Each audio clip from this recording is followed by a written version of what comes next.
arbitraire. Il y a autant de questions orales, il y a autant d'interpellations et autant même de motions qu'on ne programme pas.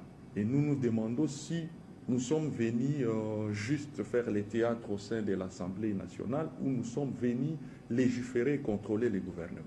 Donc il y a autant d'erreurs et nous pensons qu'il est incompétent. Sa place aussi, c'est d'assister à notre bureau, voir comment on dirige l'Assemblée nationale. Gestion opaque, intimidation et humiliation des députés. Selon lui, la Chambre basse du Parlement fonctionne sous un régime de peur à l'heure actuelle. Suivez même la procédure législative, comment nous votons les lois. Tout le monde s'est rendu compte maintenant que c'était une aventure et que c'était une erreur de lui mettre là parce qu'il ne respecte même pas les députés. Il se comporte comme un petit roi, comme un dictateur.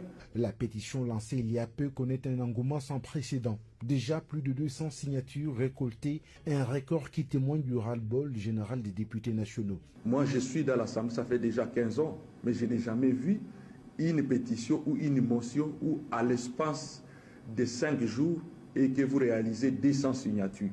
Jamais. Les députés sont fatigués de la gestion des Vital Kamerhe. Pour les députés nationaux Crispin Bindoulé, l'indignation atteint son comble lorsqu'il évoque les comportements jugés non patriotes des membres du bureau vus publiquement aux côtés des rebelles qui agressent la République. Dans le bureau de l'Assemblée nationale, un membre du bureau va tenir des réunions avec le rebelle d'IM23. Comment nous allons l'accepter, nous diriger? C'est pourquoi cette session, nous avons voulu qu'on puisse mettre hors l'état de nuire les rebelles, parce que dans ce bureau, il siège un rebelle. Bref, le ton est donc donné. Cet élu de Boutembo s'est dit serein et déterminé. Vital Kamerhe et son bureau tomberont, dit-il, avec ou sans résistance.